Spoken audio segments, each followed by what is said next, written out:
아멘.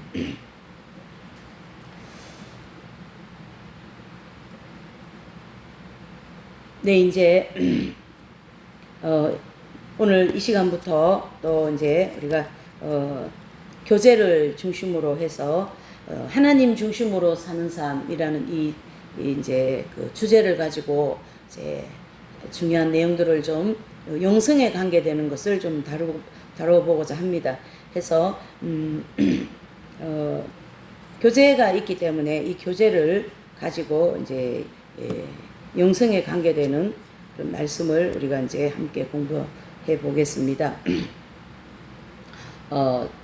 오늘 첫 시간이니까 1강이 되겠죠. 이렇게 하나님 중심으로 사는 삶 1강. 첫 번째 시간을 첫 번째 내용을 좀 보시면 영성이란 무엇인가라는 이제 좀 큰 제목을 잡아봤습니다. 영성이란 무엇인가? 영성에 대하여서 우리가 참 말을 많이 합니다만은 어떤 정확한 정의라든가 또 어떤 정확한 가닥을 잡고 말을 하고 또 얘기하고 생각하고 그렇게 하지는 못하고 있다고 우리가 볼 수가 있어요. 그래서 영성을 어떻게 정의하면 좋을까 이런 질문을 한번 던져보는 거죠. 그래서 오늘날 대부분의 교회에서 충분한 이 영성에 대한 내용을 이해가 부족한 상황이에요, 사실은. 우리가 이제 교회 식구들도 그렇고 모든 그리스도인들이 또 모든 어떤 그리스도인들 중에서도 이제 목회자들도 있고 또 성도들도 있고 뭐 이런 다양한 그런 전체 그리스도인들을 통하여서 볼 때에 이 영성에 대한 이해가 상당히 부족한 가운데 있어요. 그 부족함에도 불구하고 이 영성이라는 용어를 많이 사용하고 있습니다. 예를 들자면 영성훈련 또는 영성신학 또 영성목회, 영성세미나, 영성생활 또 뭐 사도바울 영성, 프랜시스 영성, 영성의 메아리. 영성의 메아리라는 것은 그 책을 통해서 제가 좀 본 것 같아요. 영성의 메아리. 예, 또 영성약혼, 영성교론, 영성의 밤. 이런 어떤 이제 내용들이 이제 있어서 우리가 이렇게 저도 영성의 밤, 영성의 감성의 밤 이런 단어를 많이 쓰거든요. 어떤 강의를 하기 위해서 또 성경 말씀을 이렇게 접목하여서 십자가의 연성자는 이 과정을 통과할 때는 영성의 밤, 이 과정을 통과할 때는 감성의 밤이라고 합니다. 이런 단어를 쓰기는 한다는 얘기죠. 그러면 그 영성의 밤 내지는 감성의 밤 그러한 내용들은 무엇을 놓고 얘기하는가에 대한 어떤 성경적인 그런 정리 내지는 이해 그런 것을 좀 아마 이 시간을 통하여 정리가 될 것 같습니다. 그래서 이런 단어들을 성도들이 생활 가운데 많이 적용되고 있습니다. 그러나 영성생활에 대한 견해가 굉장히 혼잡합니다. 실제 십자가 요한 성자라든가 마틴 루터라든가 요한 웨슬레라든가 또 철로역정 또 사도 바울, 사도 베드로 이러한 그 영성생활을 아주 모범적으로 탁월하게 교회사 교부들이라는 이런 분들은 그런 영성생활을 잘해서 그 어떤 그 지구한 경지까지 들어갔습니다마는 보편적인 우리 그리스도인들에게는 이 영성에 대한 견해가 굉장히 혼란스럽다라는 거죠. 혼잡스럽다. 그리고 다양할 뿐만 아니라 시온스럽게 정돈되어 있지 않기 때문에 어떤 것이 올바른 견해인지 쉽게 분별하기가 어렵습니다. 따라서 대부분의 성도들은 영성에 대한 이해가 부족함으로 말미암아 영성생활을 잘 못하고 있는 실적입니다. 해서 영성생활에 대한 구체적인 이해가 부족한 그 부분을 정확하게 우리가 어떤 목표 또는 방향 그런 가치관 내지는 그 성경을 중심으로 바르게 정돈하여서 우리가 조금이라도 하루의 생활 속에 영적인 생활을 접목하고 또 내 자신이 그런 영성생활을 통하여서 조금이라도 변화되고 또 하나님 보시기에 영적으로 성장하고 익은 열매가 되는 것이 오늘 이 공부하는데 하나의 목표가 되겠죠. 그래서 이 영성생활에는요 반드시 어떤 방향이 설정되어야 되고 또 그거에 따라 나는 이 길을 가야 되겠다, 나는 목회자의 길을 가야 되겠다, 나는 수도자의 길을 가야 되겠다 했다면은 거기에 따르는 가치관을 가지고 있어야 돼요. 이렇게 사는 인생이 나는 정말로 가치 있게 생각이 돼. 정말로 인생을 한번 살아가는데 이런 인생을 살아보는 것이 가장 가치가 있어. 그런 어떤 나름대로의 가치관을 깨닫고 그걸 정돈하여서 그 길을 이제 이렇게 선택해서 가는 거거든요. 그래서 저 같은 사람은 그 수도 생활이라는 것 내지는 그런 그 성인들과 같은 그런 참 아름다운 그런 영적인 삶, 마더 테레사 수녀님이라든가 또 저기 하와이에 있는 몰로카이 그 나병 환자촌이라는 데가 있어요. 몰로카이 섬에 거기 들어가서 일평생 그 나병 환자들과 함께 평생을 살으면서 자신을 헌신하고 예, 세상을 떠난 다미안 신부님 이런 분들을 통해서 굉장히 많이 은혜를 받았거든요. 그래서 그런 삶이 굉장히 가치가 있는 것처럼 느껴졌고 그런 삶이 일생을 한번 살면서 참 한번 살아볼 만한 삶이다. 그런 가치관을 가지고 수도 생활을 시작하게 된 거죠. 그래서 그렇게 삶으로 인하여서 그런 삶을 통하여 예수 그리스도께서 정해놓으신 어떤 목표, 예, 우리가 신앙생활 해 나가는데 분명한 목표가 있어요. 그것이 모형적인 진리를 보면 이스라엘 백성들이 애굽에서 모세를 통하여 출애굽을 해서 어디까지 도달합니까? 예, 광야 40년 길을 통과하여서 그 다음에 요단강을 건너서 할례산 입구에서 할례를 받고 가나안 땅을 들어가는 거죠. 가나안 땅을 정복하여서 결국 이스라엘 백성 500년의 그 모세 오경이죠. 그 500년 역사 가운데 최고의 경지가 솔로몬이 예루살렘 성전을 짓는 그 지경이거든요. 우리 영혼이 어디까지 성장해야 되는가 하는 것은 그 경지까지 들어가는 것이 우리의 영혼이 완전한 경지에 도달하는 목표점이라는 얘기죠. 그래서 모형적 진리는 크게 두 가지로 보면 이스라엘 백성들이 광야의 40년의 여정과 그리고 요수아의 인도를 통하여 가나안 땅 정복을 통해서 또 솔로몬이 예루살렘 성전을 짓는 데까지가 이스라엘 백성들이 최고의 어떤 마지막 여정이었죠. 그것이 우리 성도들에게는 영적으로 그렇죠? 영적으로 예루살렘 성전을 짓는 데까지가 최고의 목표다 이래 볼 수가 있는 거죠. 그래서 그 모형적 진리를 신약에 접목을 해서 보면 사도 바울은 로마서 8장 1, 2절에 죄와 사망의 법에서 해방되었다 이런 단어를 쓰고 있어요. 또 요한복음 7장에서는 성령으로 거듭나야 되는데 우리가 예수님을 믿고 나면 성령 체험을 뜨겁게 합니다. 그 성령 체험을 뜨겁게 한 것이 거듭난 것이 아니라 그 뜨겁게 한 것은 이미 성도가 이제 예수님을 믿고 천국 백성이 되었다라는 첫 번째 신앙의 출발이다 할 수 있죠. 그래서 구원받는 체험이다 이렇게 그래서 구원받을 때 성령 체험하고 내지는 구원 체험을 한다 해서 그 예수님을 통하여 내 죄가 사함 받는다 라는 믿음이 이제 시작하는 시간이고요.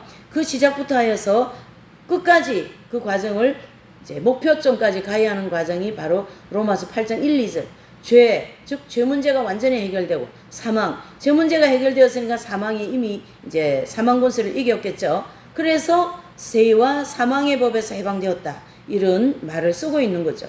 그래서 그 경험이 바로 로마서 요한복음 7장에 나오는 요한복음 7장 39절에 나오는 말씀이죠. 내 배에서 생수가 강같이 흘러넘치리라. 이 경험은 바로 교부들이라든가 열두 사도 바울 이러한 위대한 그 영성가들이 체험한 바로 영성의 합일 그렇죠.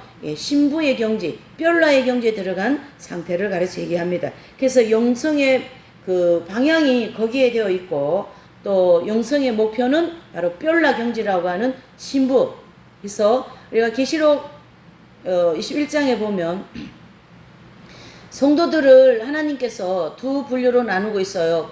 계시록에는 보면 계시록 7장과 계시록 21장에 보면 성도들이 두 분류로 되어 있습니다. 7장에는 입맞은 종 14만 4천 명과 또 큰 무리, 어린 양의 피에 그 옷을 씻어 큰 환란을 통과해서 들어오는 큰 무리, 이렇게 해서 두 분류의 성도를 나누고 있고, 계시록 21장에는 보면 이제 천국에 이제 잔치가 벌어지는 거죠. 그래서 그 잔치는 신부와 하객들로 이렇게 나눠져 있어요. 그래서 모든 성도가 다 신부가 아니고, 예. 그래서 신부가 있다면 하객들도 있다라는 것처럼 뻬라라고 하는 것은 신부라는 뜻이거든요. 철로육정에서 얘기하는 그 뻬라, 예, 이사야서도 표현하는 그 뻬라 경지입니다. 그래서 그 뻬라 경지는 바로 신부의 경지를 가르치게 합니다. 그래서 다른 말로 하면은 교회 시대 이긴 자들, 그래서 그 영적인 가치관과 또한 방향과 목표를 설정해 놓고 그 목표를 향하여 부지런히 열심히 광야의 모든 생활을 아주 모범적으로 탁월하게 잘 이제 달려가셨던 분들이 교회사에서 나온 분들이죠. 그래서 그분들을 통하여 하나님은 이 이제 성경을 이제 지켜오셨고, 또 삼위일체 교리라는 그러한 중요한 교리들을 지켜오신 하나님 나라 복음 사업에 교회사 2000년 동안 이루어져 오신 분들이다. 거기에 주인공들이다. 이래 볼 수 있어요. 그러니까 12제자를 중심으로 사도 바울이라든가 디모데라든가 초대 교부들이라든가 이러한 모든 분들이 이제 그러한 하나님의 탁월한 영성 이제 지도자들 내지는 영성가들 이렇게 부르기도 하죠. 그래서 이분들은 영성생활을 하면서 그 성령의 열매를 풍성히 맺은 그런 분들입니다. 그래서 영성이라는 것은 육성에 반대되는 개념으로서 영적 성품을 가르치게 해요. 영적 성품. 그래서 이 영성은요, 뭐냐면 육성에 반대되는 개념이에요. 그래서 육성은 영성이 아니에요.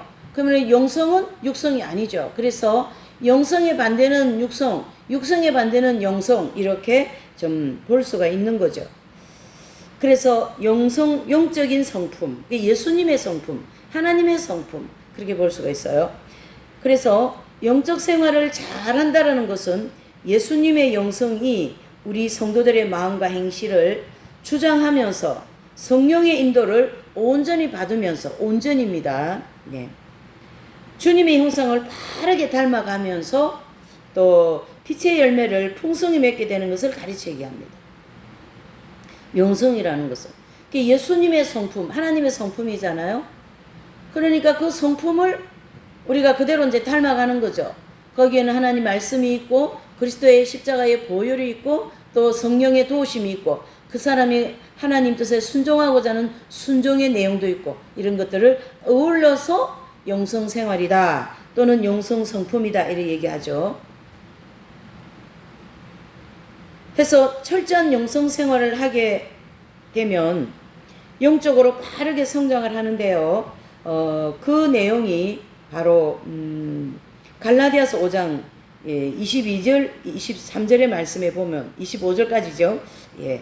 사랑, 희락, 화평, 오래 참음, 자비, 양성, 충성, 온유, 절제, 용기, 정직, 겸손, 이란 열매들은 예수님의 성품을 가르쳐 얘기하기 때문에 성령의 열매 이렇게 얘기를 합니다. 우리 생활 속에서 정말로 혈기가 날 수밖에 없는 환경에서도 어떻게 해요? 온유한 성품을 가지려고 노력하고, 또 그 온유한 성품이 되지 않아서 거칠은 언행과 행동이 나왔다면 그걸 철저히 회개하면서 온유한 성품과 또 행동을 하려는 노력하는 그러한 삶이 영적인 삶이다 이렇게 볼 수가 있는 거죠.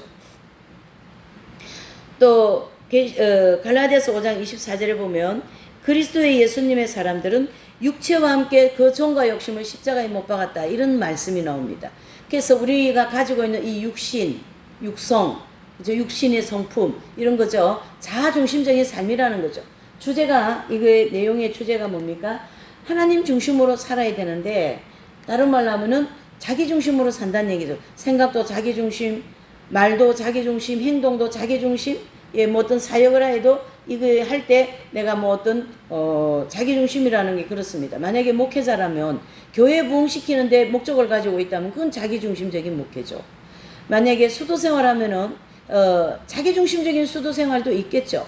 그거는 아니라는 거죠. 그래서 내가 목회가 안 되어도 나 하는 일에 실적이 별로 없어도 별로 인정을 받지 못한다 할지라도 또 많은 공적은 있지만 사람들한테 뭐 크게 이렇게 이름이 나지 않는 그런 어떤 일들이 많이 있다 할지라도 거기에 감사하고 그 내용에 대해서 오히려 하나님 중심적으로 생각할 줄 아는 것이 영적인 거다라는 거죠.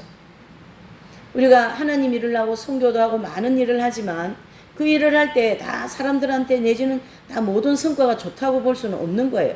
많은 어려운 가운데 연단 가운데 그거까지 도달하기 위해서 내 자신을 많이 부인을 해야 되는 게 육체를 부인하는 것이고 십자가에 자기 정과 욕을 못 박는 것이다. 이래 볼 수가 있는 거죠.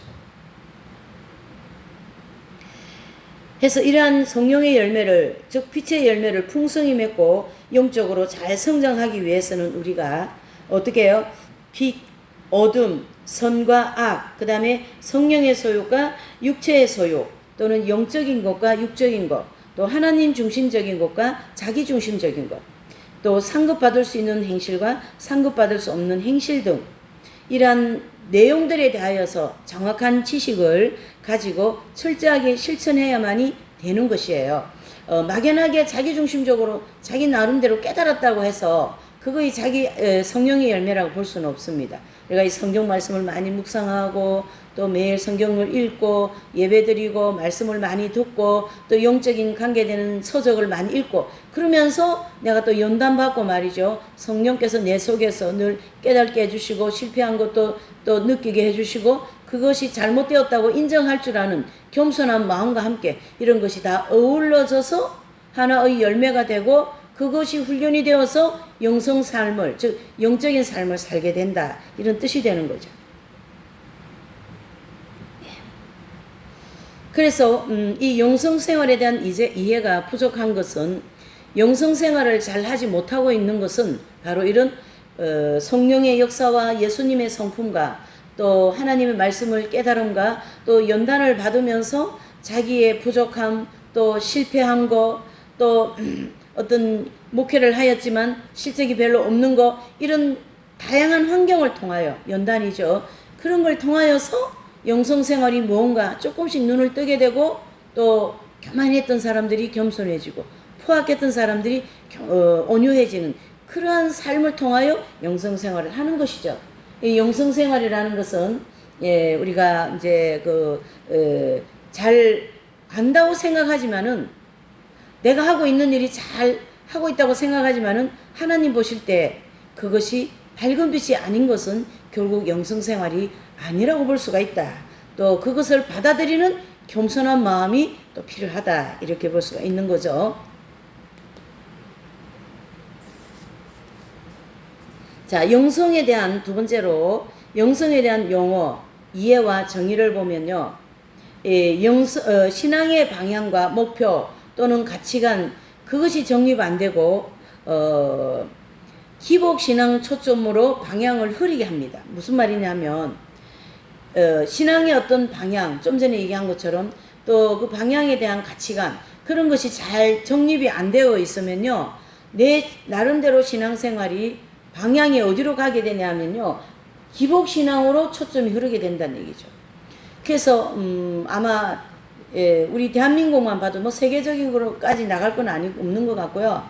우리 대한민국 전 신앙의 방향을 보면 기복신앙의 초점이 아마 99%일 겁니다. 기복신앙의 초점. 이 땅에서 우리가 잘 되고 잘 먹고 또 잘 살고 사역이 좀 잘 되고 하는 것이 영적인 생활 잘하는 것이고 또 어떤 방향의 초점이 거기다 이렇게 생각하면서 신앙생활 뭐 30년, 40년, 오늘 50년 내지는 뭐 수십 년씩 목회하고 그런 경향이 많이 있습니다. 그래서 결국 그것은 우리가 뚜껑을 딱 열어보면 밝은 빛이라고 하는 어떤 산상수훈이라든가 또 로마서 7장, 8장이라는 이런 중요한 말씀들 고린도전서 13장 이런 말씀을 내 생활에 내 목회 생활에 내 모든 삶 속에 그 말씀 밝은 빛된 말씀을 딱 비춰보면요. 어둠이 엄청 많다라는 거죠. 육신에 속한 것이 굉장히 많다라는 거죠. 그렇기 때문에 이 신앙의 방향, 목표 내지는 거기 가치관이 잘 정립이 안 되는 상황에서 신앙생활에 이제 쭉 해나가다 보니까 기복신앙으로 빠지기 쉬웠다는 얘기죠. 그래서 기복신앙이 초점으로 기복신앙 초점이 방향으로 흐르게 된다는 얘기죠.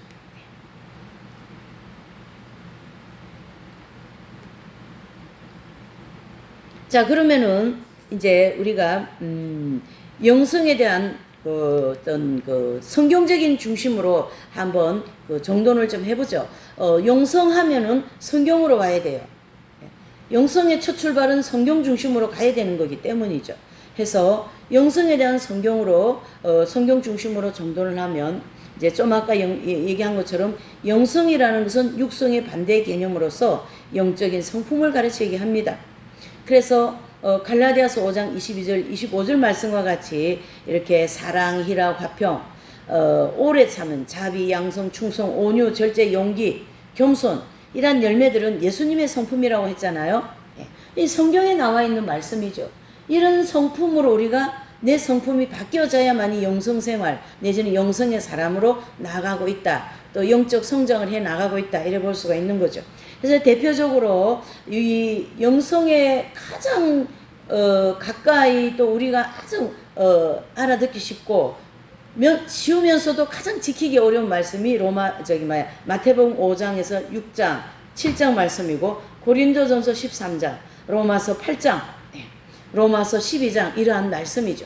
그래서 로마서 12장 말씀은 그렇게 말씀하죠. 배고픈 자를 위하여 먹이오라. 헐벗은 자를 위하여 입히오라. 또는 원수를 향하여 기도하라. 그러한 말씀을 우리에게 지키라고 한 말씀입니다.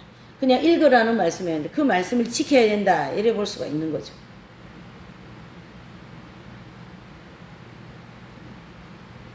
그래서 이런 말씀대로 살고 그 말씀대로 살아보려고 주님께 기도하고 그 말씀대로 살아보려고 자신을 육성을 십자가에 즉 그리스도 예수님의 사람들은 그 정과 욕심을 십자가에 못 박는다 했잖아요. 그러한 삶을 우리가 부지런히 살아가는데요. 그러한 삶을 가장 탁월하게 많이 잘 사는 사람들이 교회 시대의 이긴 자들입니다. 계시록 2장 3장에 나오는 7교회를 향하여서 성령이 교회들에게 하시는 말씀을 들을지어다. 이기는 자는 하나님의 낙원에 있는 생명과를 주어 먹게 하리라. 빌라델피아 교회 사자에게 말씀하셨죠. 또 사대교회 성도에게는 흰옷을 입혀주겠다. 이러한 12가지의 성령의 12가지의 이제 축복을 그 한 사람이 이긴 자가 되면은 그 축복을 다 받는 거예요. 그런 영성생활을 꾸준히 사도 바울과 같이 사도 바울은 다메섹에서 예수님을 만나기 전에는 아주 율법주의적인 아주 육성적인 사람이었어요. 아주 육신 덩어리였어요. 육신 덩어리라는 것은 우리 자체가 육신인 거거든요. 오늘 밥 먹었죠. 오늘 또 잠잤죠. 오늘 내 먹고 싶은 거 먹었죠. 내 보고 싶은 거 봤죠. 또 내 자식이니까 사랑하고 내 남편 아내니까 사랑하고 내 거니까 애지중지하고 내 물건이니까 애지중지하고 이게 뭡니까? 애성과 욕망이라는 거예요. 그것은 창세기 이미 2장에서 우리 모두에게 모든 인간들에게 생육하고 번성하라 그리고 다스리라 하는 축복을 주셨어요. 그것은 육신에 속한 거라고. 육신이 그래 나쁜 건 아니에요. 다만 이 육신은 하늘나라 가져가지는 못하는 겁니다. 하기 때문에 하나님 나라 가는 사람들은 이 육신을 절제를 해야 되고 육신을 십자가에 못 박아서 영성으로 가야 된다 이런 뜻이죠. 그래서 3장 즉 창세기 3장에 와서 보면요. 이제 성경 중심으로 좀 정돈을 하는 겁니다. 창세기 3장에 와서 보면 아담과 하와에게 동산 중앙에 있는 선악과를 따먹지 말라라는 하나님의 명령에 즉 하나님의 계명이 그때부터 주어진 거죠. 그래서 선악과를 따먹지 말라 그 계명을 주셨는데 그 계명을 어기는 거죠. 아담과 하와가.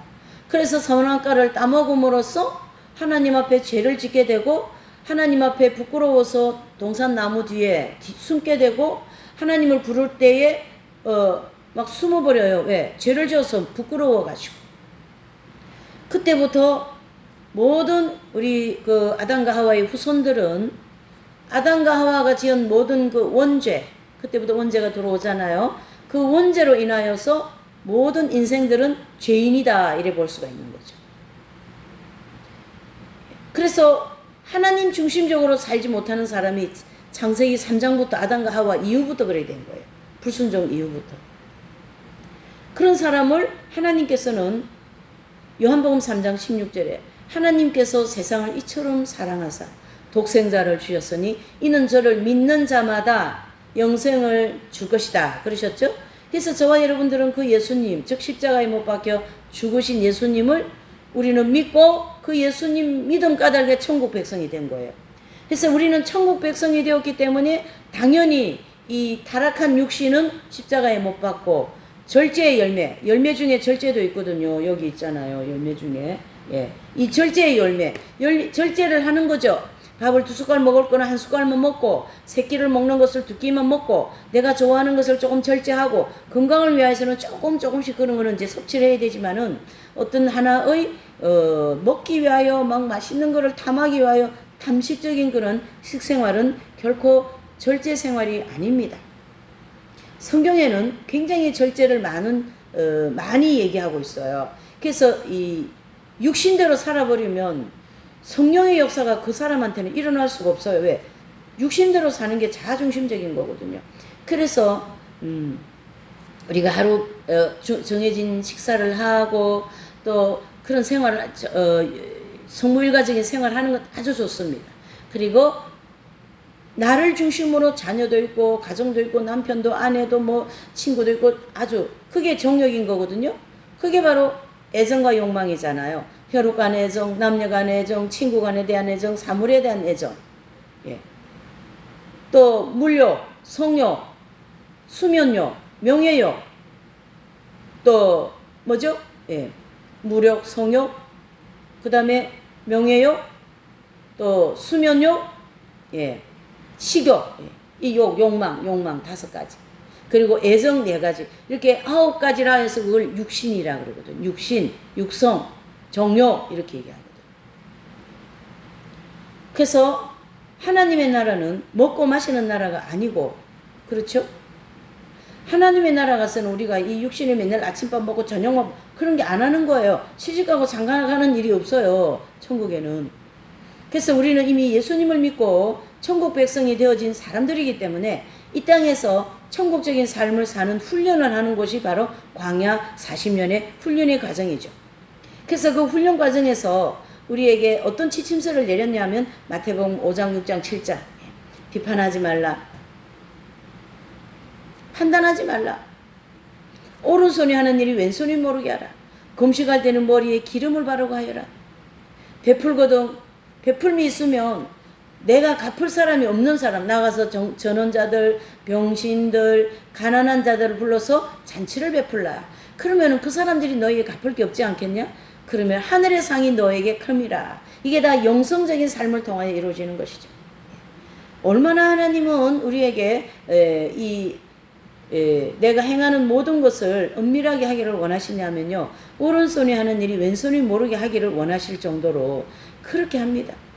근데 우리는 이 육신이라는 명예, 이 물욕, 이런 어떤 것이 막 우리는 그게 본질이거든요. 그래서 이 광야 여정 속에서 하나님께서 그 광야 연단 과정에 보면 막 허리하고 일선에 빠져서 남들이 알아주지 않는 속에서 퉁퉁거리고요. 막 불평이 나오고요. 자기 중심적이지 못하면 무시당한 것 같이 생각되면요. 막 거기 막 해붙이자 그러고요. 막 난리 나는 거예요. 그게 바로 다 육신인 거거든요. 그걸 십자가에 못 박으라는 얘기예요. 그런 것을 잘하는 것이 영성생활이고 성경 중심적으로 신앙생활을 하는 것이다. 이렇게 볼 수가 있는 거죠. 그렇게 사는 삶이 영적인 성품이다. 이렇게 보는 거죠. 그걸 통하여 빛, 어두움, 영성, 빛 이렇게 얘기하는 거죠. 그래서 이제 그 사도 바울의 말씀을 보면 선으로 악을 이겨라. 왼쪽 뺨을 때리면 오른뺨을 돌려대라. 속옷을 달라 하면은 그 돈까지 주어라. 오리를 가자고 하면 심리까지 가라. 사랑은 성내지 아니하며 사랑은 온유하며 내 영혼을 거스러 싸우는 육체의 정욕을 제어하라. 정욕을 위하여 육신의 일을 도모하지 말라. 예. 에베소서 4장 22절에는요. 썩어져가는 구속을 쫓는 옛사람을 벗어버리고, 로마서 13장 14절에는 정욕을 위하여 육신의 일을 도모하지 말라. 이러한 모든 말씀들은 영성으로부터 나온 말씀이에요. 성경에는요. 이런 말씀들이 굉장히 많이 있어요.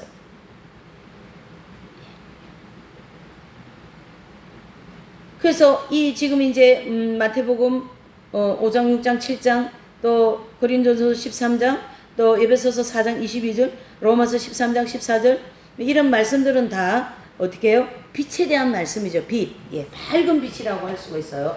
무슨 빛이라고요? 밝은 빛. 예. 빛은 빛인데 어떤 빛요? 밝은 빛. 이 밝은 빛 가운데 사는 삶이 바로 영성 생활이다. 이렇게 볼 수가 있는 거죠. 예. 영성 생활.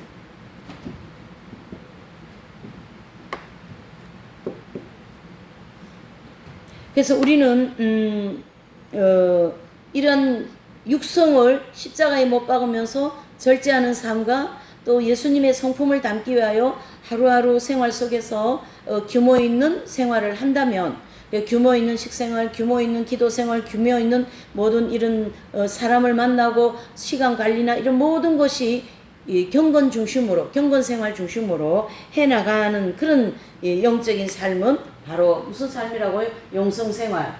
이런 생활을 쭉 평생 동안 잘 해나가면은 바로 영적인 뭘 합니까? 성장을 한다. 이렇게 볼 수가 있는 거죠. 영적 성장은요, 어린아이 단계가 있고 청년의 단계가 있고 아비들의 단계가 있는데, 영적인 성장은 이 아이들의 단계, 그렇죠? 청년의 단계 거쳐서 아비들의 단계에 들어가는데, 어린아이 단계에서 평생 있다가 가는 경향이 95%, 99%는 될 겁니다. 이만큼 우리가 영성에 대한 그 개념이라든가 또 성경적으로 적용하고 살아가는 그 영적인 깊이, 이런 부분에 대해서 굉장히 부족한 게 많이 있고 잘못 알고 있는 게 굉장히 많다라는 걸 아셔야 됩니다.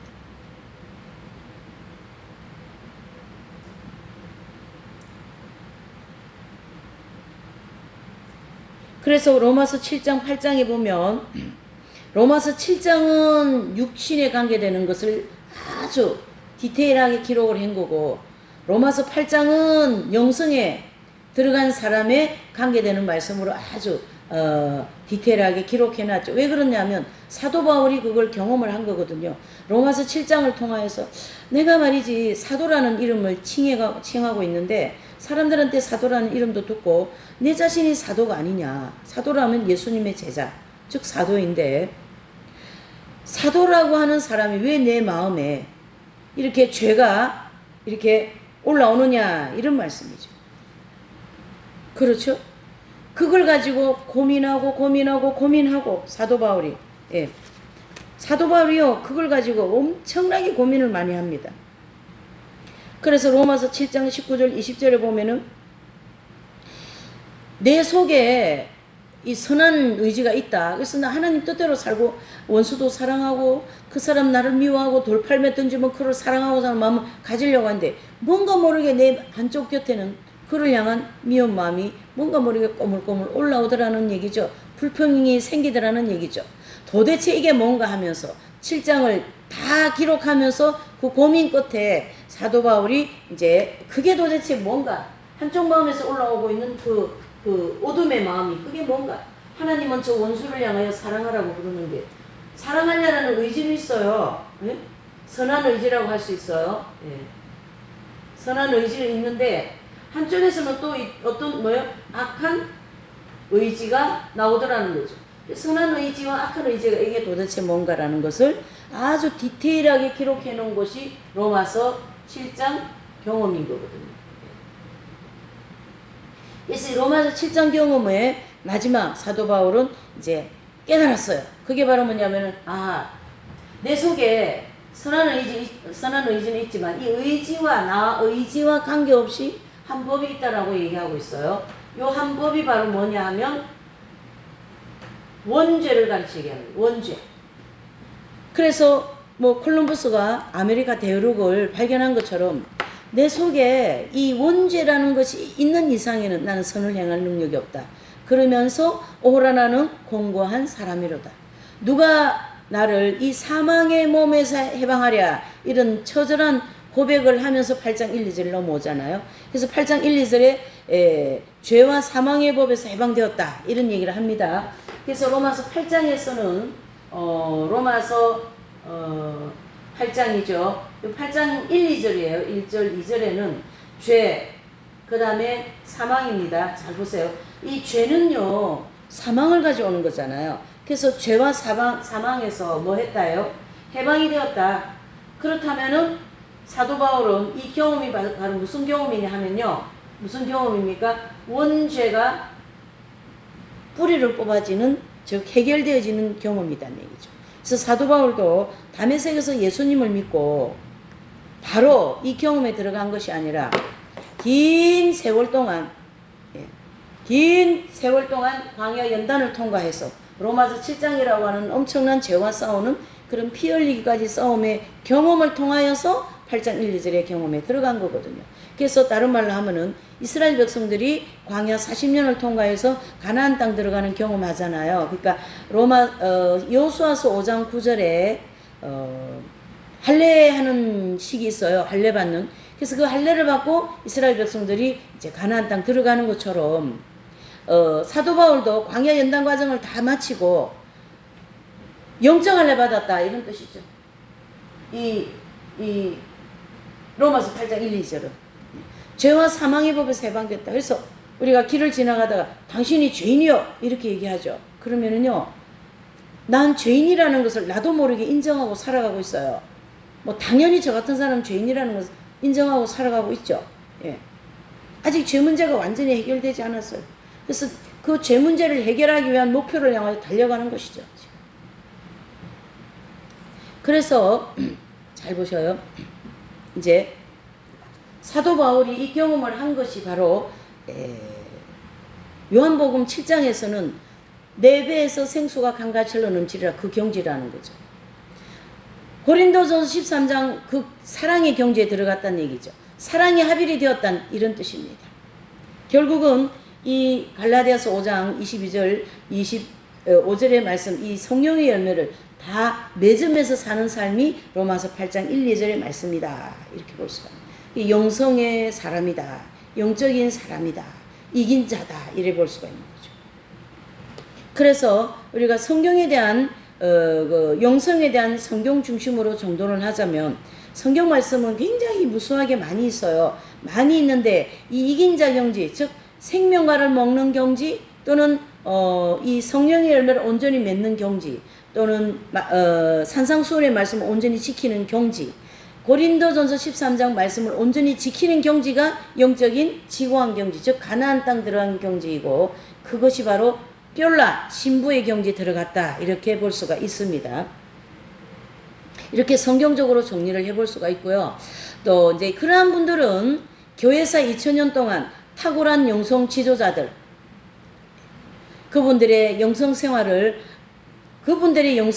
바로 알고 이해하는 데 꼭 필요합니다.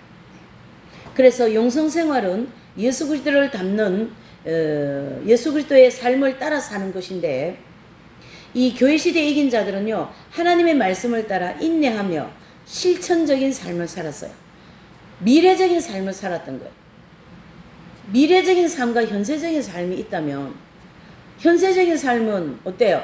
자녀의, 가정의, 먹고 사는 문제에, 앞으로 내가 뭐 노후 문제, 모든 이 땅의 현세적인 삶에 매여가지고 평생을 바치면서 사는 그런 신앙생활입니다. 뭐 적절히 교회 가서 좀 이제 예배도 드리고 성경 공부도 하고, 또 뭐예요? 적절하게 봉사도 좀 하고 선교도 하고, 돈이 벌리면은 헌금도 좀 많이 하고, 그렇게 사는 삶이 적절한 삶인데, 그건 온전한 영성생활이 아닙니다. 지금 기준이 어디에 있냐면 성경의 기준을 놓고 얘기하는 거고요. 그 성경을 온전히 따라가면서 사는 탁월한 영성 지도자들, 그분의 영성생활을 우리가 바로 알아야 된다, 이런 뜻이죠. 그래서 그분들은 예수 그리스도의 삶을 온전히 따라가신 분들입니다. 그래서 미래적인 삶을 살았죠. 성 프란치고 성자라든가 12제자, 즉 베드로는요 예수님을 만나면서 배와 그물을 버리고 예수님을 온전히 쫓아갔어요. 그래서 교회 시대 첫 번째 이긴 자, 즉 12사도 중에 아주 수제자, 예.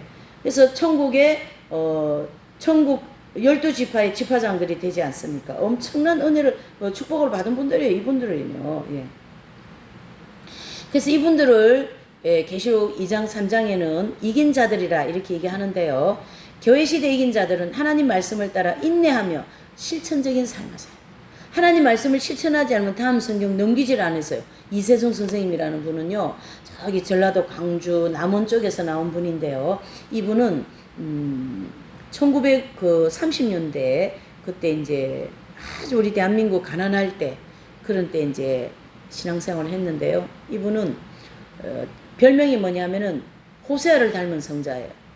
그 부인이 두 분이나 외도하여도 그 부인을 외도한 남자 집에 뉴욕카에다가 뭐 짐을 실어가지고 그 외도한 남자 집에 자식이 있으니까 비누로에다가 과자를 사가지고 그 집에 데려다 주면서 좀 데리고 살다가 좀 힘들면 다시 보내달라고 요렇게 하면서 한 삶을 사는 분이 이세종 선생님이거든요. 그래서 자신의 이름을 어떻게 했냐면은 제 이름은 이세종으로 바꿨어요. 어떻게? 이공이라고. 이세종이라는 사람은 없다 세상에. 제로. 예. 자신을 완전히 없이 하는 그런 삶을 통하여 온전히 예수 그리스도를 따라가는 그런 영성 생활을 하신 분들이기 때문에 바로 그리스도의 사람, 즉 다른 말로 하면은요. 사도 바울은 그런 사람들을 고린도전서 3장 1절에 신령한 자 이런 말씀을 하고 있어요. 무슨 자라고요? 신령한 자. 또 히브리서 5장 13절 14절에는요. 장성한 자. 신령한 자, 장성한 자 이러한 분들은 다 이러한 영성의 그 지고한 경지 내지는 밝은 빛 가운데 온전히 사는 분들이죠.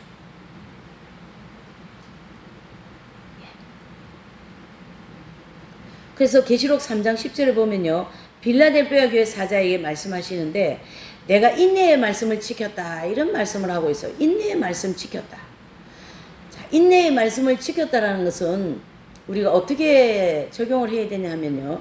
인내의 말씀은 오늘 좀 성령이 충만해서 저 원수도 사랑하고 좀 나한테 언짢게 한 사람도 그래 얼른 와 좋아 감사해 고마워 이렇게 하지만 내가 성령이 충만하지 않고 뭔가 내가 마음이 좀 뒤틀려 있다.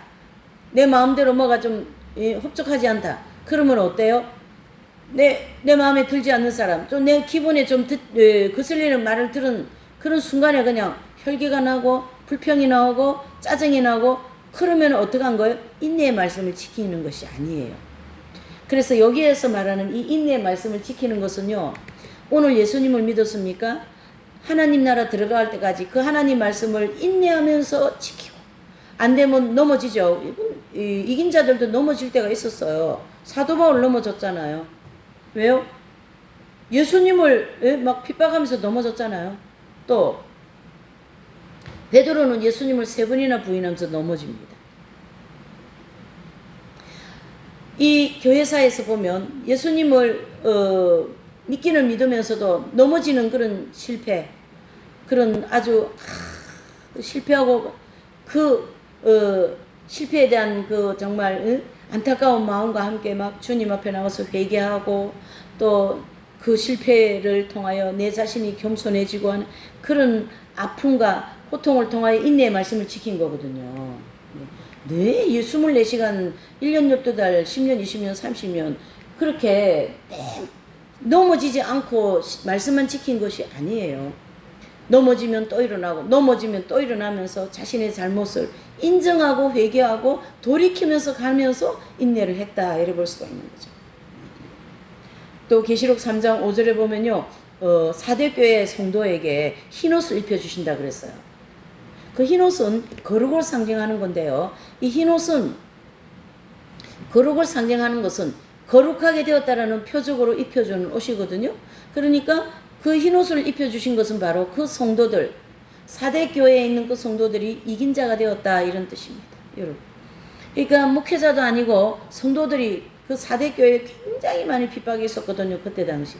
그러니까 그 핍박을 잘 견디고 예수님을 부인하지 않고 하나님의 말씀을 핍박하고 모함을 하고 억울하게 막 하고 그런 사람들을 향하여 사랑으로 인내하면서 하나님 말씀을 지킨 결과 흰 옷을 입혀주신다 이런 말씀을 하신 거거든요. 그래서 이긴 자들은 교회 시대 이긴 자들은 영성 생활을 그렇게 해 나갔다는 얘기죠. 충만할 때는 열심히, 충만하지 않을 때는 육신으로 막 푹 빠져가지고 빠져나오지도 못하고 또 막 허례와 위선에 빠져가지고 말이죠. 만약에 뭐 선교를 하고 목회를 하고 그런 사람은 그런 어떤 업적에 막 목표가 있어요. 업적에 막 그냥 크게 뭐 수도에도 되어야 되고 또 큰 교회가 부흥이 되어야 되고 이런 모든 것이 다 업적 중심적인 신앙생활이죠. 그래서 어떤 목사님께서 정말로 크게 목회하고 3,000명 목회를 했답니다. 그렇게 하고 또 뭐 학교도 짓고 그 다음에 책도 많이 써내신 목사님이 이제 이렇게 갑자기 풍이 와가지고 천국을 가시게 됐어요. 그래서 천국을 갔는데 천사들의 인도를 받으면서 천국을 그 목사님 있는 집을 이제 인도를 받는데 가서 보니까 뭐 기둥만 몇 개 있더라는 얘기지. 그러니까 나는 이 세상에 있으면서 크게 목회하고 책도 많이 쓰고 말이죠. 그렇게 학교도 지으면서 목회 활동을 엄청 크게 했는데 이게 뭐냐 이래 됐어요. 그럴 때 예수님께서 그것은 너를 위하여서지 나를 위하여서 했느냐. 우리가 크게 목회하고 큰 교회하고 뭐 목회 성공했다고 라우디가 교회같이 그 목회자같이 그렇게 한다 할지라도 뚜껑을 열어보면 이게 밝은 빛으로 하였는지 육성으로 하였는지 영성으로 하였는지 이게 그때 다 드러나는 거죠. 그게 바로 심판대에 가서 이루어지는 일들이요. 그러나 성경에는 밝은 빛 가운데 살아야 된다고 좀 전에 쭉 얘기했잖아요.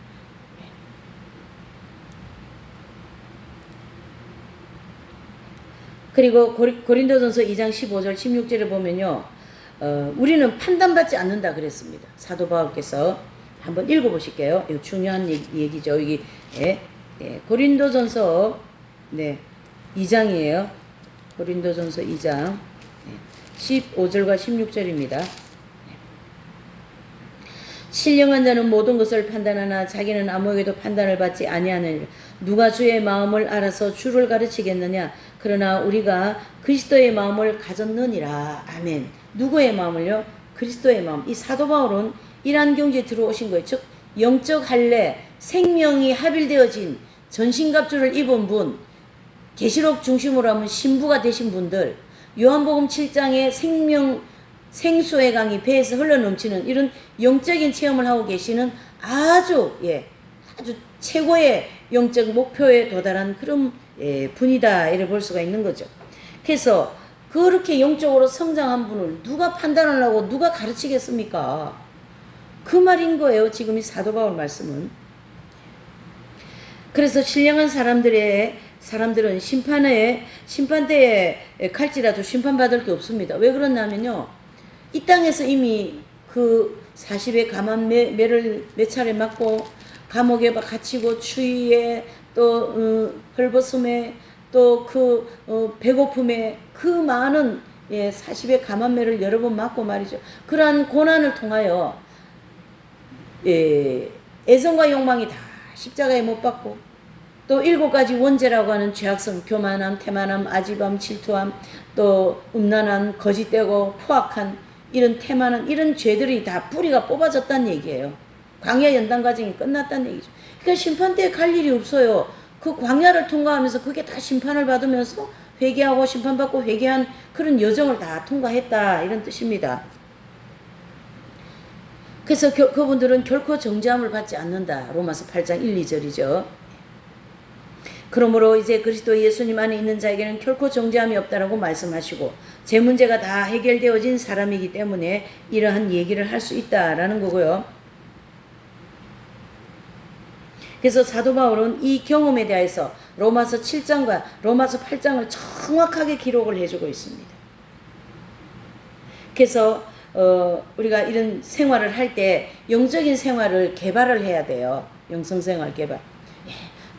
시간도 정해놓고 해보고 성경도 이렇게 읽어보고 영적인 서적도 많이 읽어보고 또 기독도 이렇게 해보고 또 영성 프로그램도 참여하고 이렇게 해서 마치 말이죠. 닭이 여러 군데 이런 목초옥을 다니면서 다양한 음식을 먹으면서 건강한 닭이 되고 건강한 결함을 놓는 것을 뭐 유전란이다 이렇게 얘기하잖아요. 와 같이 우리 영혼이 튼튼하고 아주 그런 영적으로 아주 한쪽에만 치우치지 않게 다양하게 경험하면서 영적으로 자라는 것이 그런 영성 개발이 필요하다 이런 입장이죠. 그래서 이 영성 개발을 하자는 것은 바로 밝은 빛 가운데 우리의 신앙생활을 발전하도록 최선을 다하자라는 거죠. 만약에 우리가 음식에 대하여서 음식이 까다롭고 사람에 대해서 까다롭고 자리에 대해서 까다롭고 모든 것이 까다로운 나름대로 까다로움이 다 있어요. 안 까다로운 사람은 없습니다. 그 분야가 다 달라서 그렇지 사람마다 다 까다로운 부분이 다 있거든요.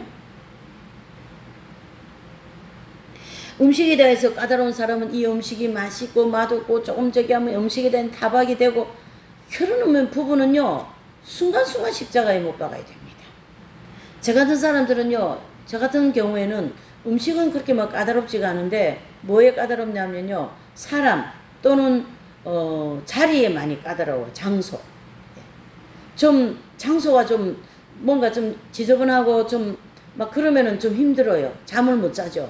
그래서 어디 수련회 같은 데 가면 잠을 못 잡니다. 2박 3일이든 뭐 1박 2일이든지 간에. 왜 그러냐면 자리에 대한 까다로움, 낯선 데 가가지고 뭐 밥 잘 못 먹는 이런 자리에 대한 까다로움이 있어요. 그런 것이 다 어떻게 광야 연단 과정을 통해서 하나의 결점인 거거든요. 다 고쳐져야 돼요. 아무 데나 가서 잘 자고 아무 데나 가서 잘 먹어야 선교도 할 거 아니겠어요? 그런 까다로운 결정적인 성품이라든가 죄의 그런 성품이 그런 까다로운 성품을 통하여 죄를 불러오거든요. 내중심적으로 안 되니까 포악성이 오는 거 아니겠어요? 내중심적으로 안 되니까 짜증나는 거 아니겠어요, 여러분? 예.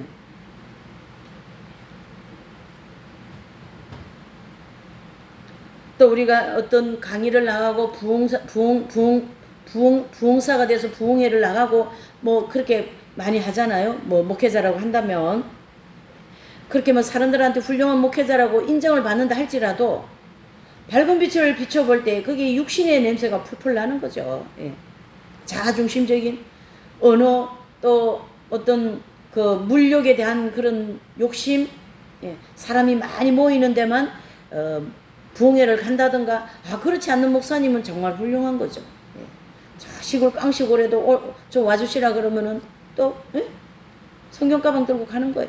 그 몇 분 있는 그 시골 교회에서 열심히 부흥회 해드리고 말씀 전하고 안수기도도 해드리고 그분들을 위해서 위로도 해드리고 그렇게 부흥회 다니는 목사님들은 상급이 엄청 많고 정말로 영적으로 성장하겠죠. 하지만은 그렇지 않는 부분들이 정말로 많이 있다 이렇게 볼 수가 있는 거죠. 그래서 순간순간 육신에 속한 생활이냐 순간순간 영적인 생활이냐 이것이 우리에게 늘 생활 가운데 있는 거예요. 자, 주방에서 우리 여성분들은 주방에서 봉사를 많이 하는 거죠. 주방에서 봉사를 할 때에 그 음식을 오신 손님들 내지는 교회 식구들 사경회 할 때 뭐 사경회 이렇게 하면은 주방에서 뭐 음식을 해서 때를 이제 이렇게 챙겨야 되잖아요.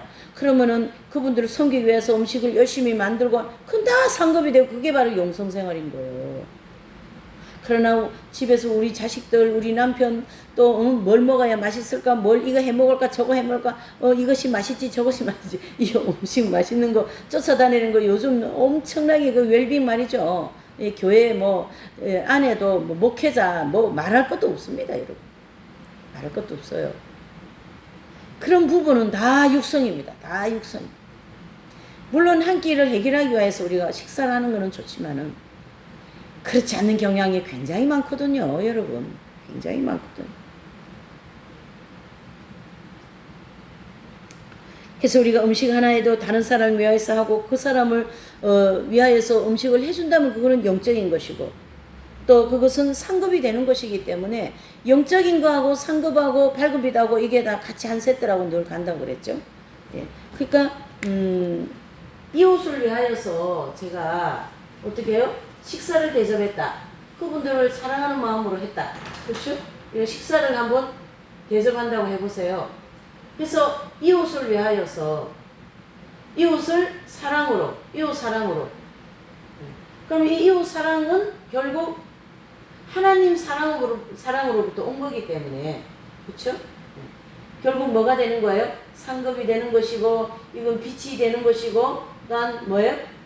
영적인 성장을 하는 것이죠. 이런 생활을 많이 한 분들이 바로 인도의 캘커타 마더 테레사 수녀님 같은 거죠. 이런 그에게 교회 시대 이긴 자들은 이런 부분의 생활들을 아주 탁월하게 잘했다 이래 볼 수가 있어요. 자신은 헐벗고 남을 위하여서도 자신은 B급을 먹는다면 남에게는 A급을 주는 그런 언제든지 마인드였던 거죠.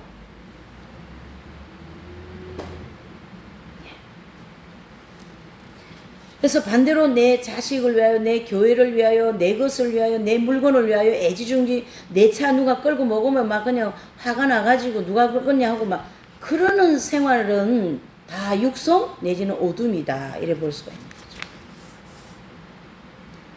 그렇지만은 자동차를 이렇게 기술을 해서 끌었어요. 이 자체는 차를 끌고 이렇게 그러니까 끌고 간 사람은 나쁜 사람이죠. 남의 차를 끌고서니까. 그러면 차 주인이 나와서 이 차 누가 이렇게 끌고서 마음이 좀 언짢고 그렇게는 할 수 있습니다. 하지만은 그걸로 인하여서 성질이 나는 거지, 혈기가 나는 거지, 예? 아집이 나는 거지, 막 그냥 성질은 뭐예요? 포악성 아니겠어요? 예. 미움에다가 어느 욕을 하고 말이죠. 막 이게 믿는 자들에게도 이게 많이 나오거든요. 자동차가 무슨 우상단지 아니겠어요? 예. 아닌 분들은 또 괜찮고요. 그러는 분들에 한해서 이게 바로 사물에 대한 애정인 거거든요. 사물에 대한 애정이 얼마나 많은지 모릅니다. 우리 생활 속에 말도 못해요. 모든 사물 아니겠습니까?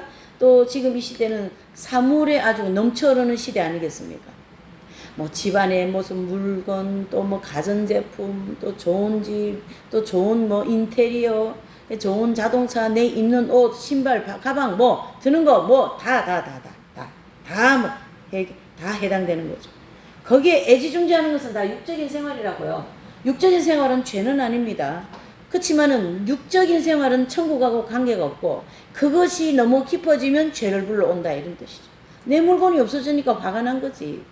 만약에 없어졌다 그러면은 누가 필요해서 가져갔나 보다 이러면 아주 그냥 그 통로를 통하여 영적 생활을 할 수 있는 거죠.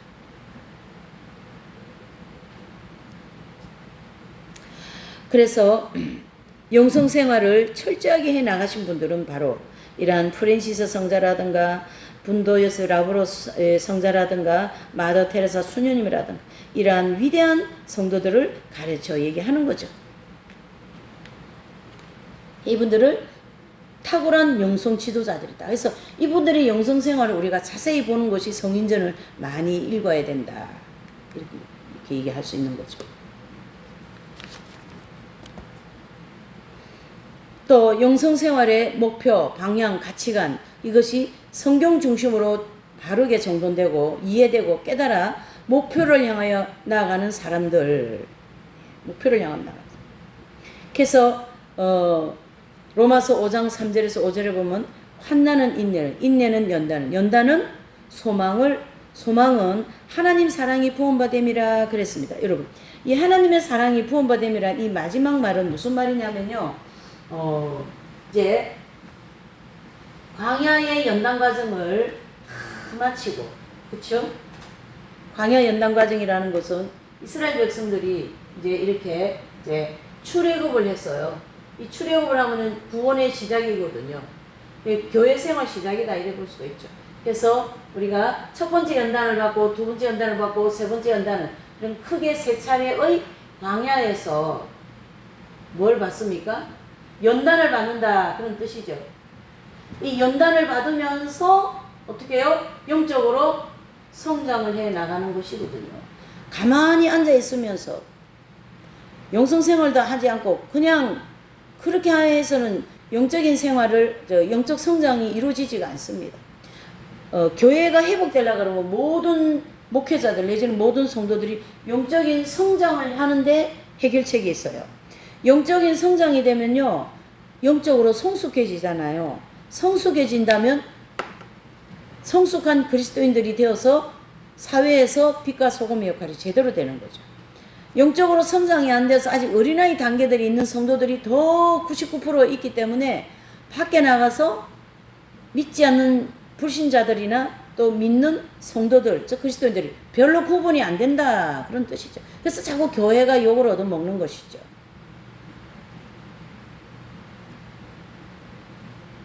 어떤 신학교에 신학자 영성신학 강의를 하는 이제 교수님이 계셨어요. 근데 그 교수님의 그 영성신학, 학교에서 영성신학 강의 내용을 들을 수 있는 기회가 있을 때 그걸 좀 듣게 되었어요. 근데 그것을 들은 내용 인적성 중심이 어디에 있냐면 가정에 있는 거예요. 가정. 잘 들으셔야 됩니다. 오해를 하시면 안 돼요. 가정은 있잖아요. 하나님이 주신 아름다운 가정이 맞기는 맞는데 그 가정이 영적인 가정이냐 아니면은 육신적인 가정이냐. 내 자녀이기 때문에, 내 아들이기 때문에, 내 부인이기 때문에, 내 남편이기 때문에 그걸로 너무 똘똘 뭉쳐있으면 그건 육적인 가정인 거예요.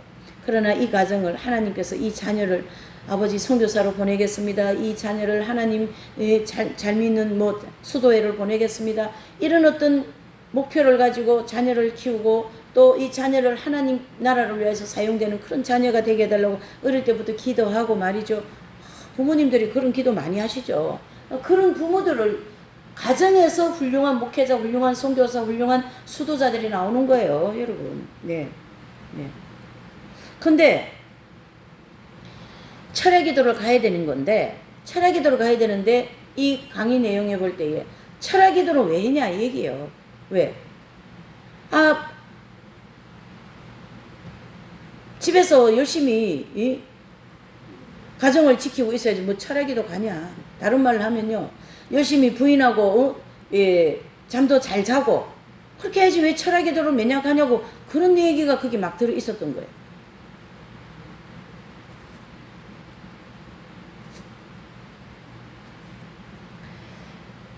또 이 어떤 그 영적으로 철저히 살아가는 그런 뭐 이현필 선생님이라든가 이세종 선생님, 프랜시스 성자 이런 영성가들을 향하여서 그런 어떤 각방을 쓰고 또 독신으로 수도회를 들어가고 하는 그런 분들을 향하여서 무당 푸닥거리지 그게 무슨 영성생활이냐고 이렇게 하시는 내용이 그게 이제 설박이 담겨 있었던 거죠. 영성 강의 속에.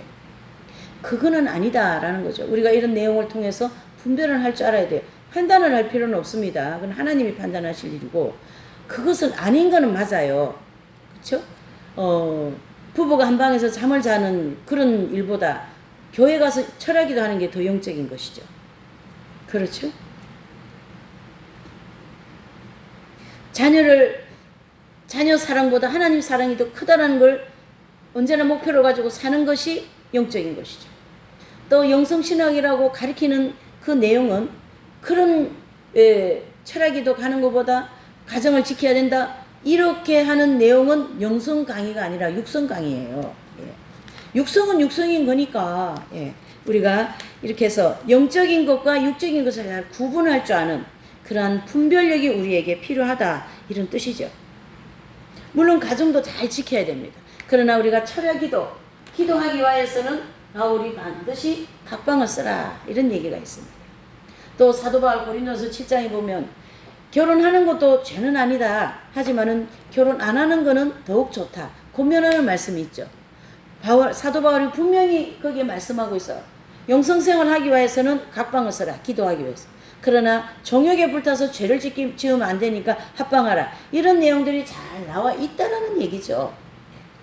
그래서 우리가 적어도 영성 강의를 한다면 그런 부분은 이렇게 구분을 하여서 이건 육성인 것입니다. 이건 영성인 것입니다. 구분해주는 강의가 되어야 그게 영성 강의가 되고 영성 신학이다 라고 할 수가 있습니다. 프랜시스라든가 또 그 교회 시대에 위대한 그런 영성가들 있죠. 그런 수도적인 삶을 사는 거에 대해서 무당 푸닥거리다, 독신은 아니다, 이렇게 그냥 그 강의 안에 너무 정제적인 입장에서 얘기를 한다면 그거는 영성 강의가 아니고 육성 강의라고 봐야 됩니다. 하나의 구분을 하기 위해서 이런 예화를 조금 드린 것입니다. 그래서 오늘 말씀을 정리하면 이 하나님 중심으로 사는 삶이 바로 영성 생활인데요. 영성 생활의 정의를 한다면 하나님 중심으로 사는 것이 영성 생활이고 핏된 생활입니다. 그러기 위해서 모든 것을 하나님 중심으로 판단하려고 우리가 노력을 해야 되고, 말씀 중심으로 생각할 줄 아는 지성, 또 하나님 중심으로 살기 위한 밝은 양심, 또 그 지성과 양심을 중심으로 우리의 의지를 하나님께 드려야 되는 우리의 의지, 그런 것이 중요하다. 그런 사람이 되도록 노력을 해야 된다. 인간 중심의 신앙생활 방식과 생각, 가치관, 삶의 모든 것을 하나님 중심으로 바꿔나가는 것이 영성생활입니다. 또 하나님 사랑과 이웃 사랑, 율법과 복음이라는 주제를 가지고 출애굽, 즉 구원을 받으면서 광야를 통과하기까지 율법과 복음이 언제나 함께 있는 것과, 이게 무슨 말이냐면요, 우리가 이제 출애굽을 했습니까? 구원 받았으면 교회 생활하고 이제 신앙생활 해 나가는 거잖아요. 그러면 그 처음부터 완전히 복음적인 생활을 안 합니다. 못 합니다. 왜요? 우리 자체가 굉장히 이 판단적인 게 많고 남을 비판하고 이런 남을 보는 눈이 굉장히 이 예리하고 그런 게 있어요. 사람마다. 하기 때문에 그건 다 율법적인 사랑이거든요. 신앙이거든요. 그래서 율법적인 신앙생활을 우리가 쭉 해나가다가 점점 복음주의적인 신앙생활로 우리가 점점 바뀌게 되는 거예요. 내가 해보니까 안 되죠. 그러니까 하나님께 맡기고, 또 해보니까 안 되니까 하나님 중심으로 하려고 노력하고, 그 믿음을 가지게 돼. 이게 바로 영적인 성장인 거거든요. 그래서 이 광야에는 율법과 복음이 함께 이렇게 가다가 복음적인 면이 점점 성장한다는 것을 알아야 되고, 그리고 가나안 땅에 들어간 성도가 되었을 때 온전히 복음적인 성도가 된다는 사실을 알아야 됩니다. 이게 무슨 말이냐면요, 이렇게 이제 광야 연단 과정 우리가 말씀을 따라서 살아가다 보면은 어떤 때는 남을 판단하고 정죄하고 내가 뭔가를 잘하고 있는 것 같은 이런 자중심적인 생활이, 그건 복음적인 생활이 아니거든요.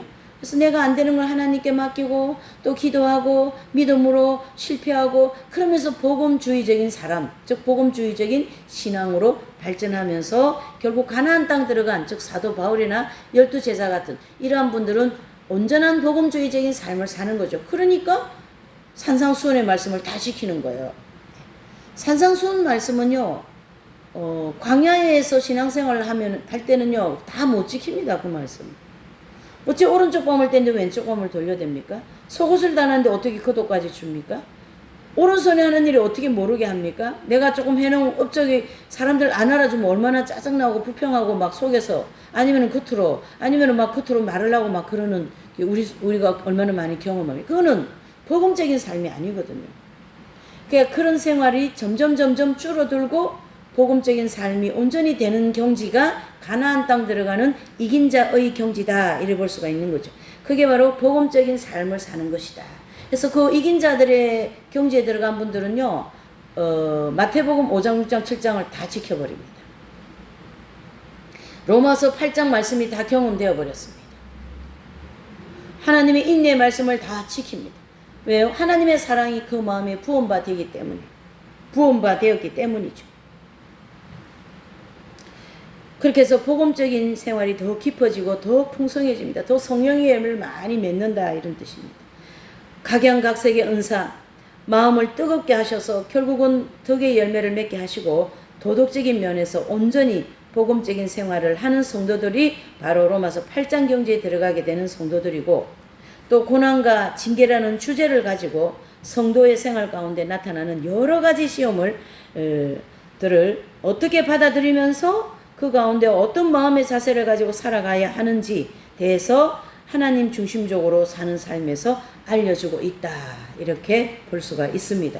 그래서 오늘 우리 하나님 중심으로 사는 삶 이제 그 첫 시간을 좀 가졌습니다. 이제 다음 주는 이제 또 다른 주제를 가지고 이렇게 하나님 중심적인 삶을 구체적으로 우리가 이제 한번 조금씩 살펴보는 그런 시간을 가지겠습니다. 잠시 기도할게요. 사랑과 은혜가 충만하신 하나님 아버지 고맙습니다. 오늘도 저희들에게 이 하나님 중심으로 사는 삶이 무엇인가를 성경적으로 또 탁월한 영성 지도자들을